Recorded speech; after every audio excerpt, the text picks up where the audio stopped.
জামাল, শুনলি? আমি নতুন ডায়েট শুরু করেছি। বাহ! কোন ডায়েট? পানি ডায়েট। সারাদিন শুধু পানি খাবো। ভাই, পানি তো আমিও খাই। ভাতের সাথে খাই, না হলে মুরগির সাথে খাই। আরে ভাই, শুধু পানিই খাই। শুধু পানি খাই, পানির সাথে আর কিছুই খাই না। তুই পানিই খা। আমি ভাবছি চানাচুর ডায়েট শুরু করব। চানাচুর ডায়েট আবার কি?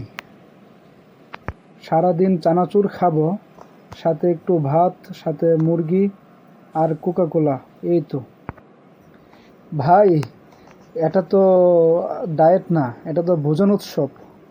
ভাই, আমার lifestyle modern diet. Doctor approve নাই, কিন্তু আমার মনের ডক্টর এপ্রুভ দিছে।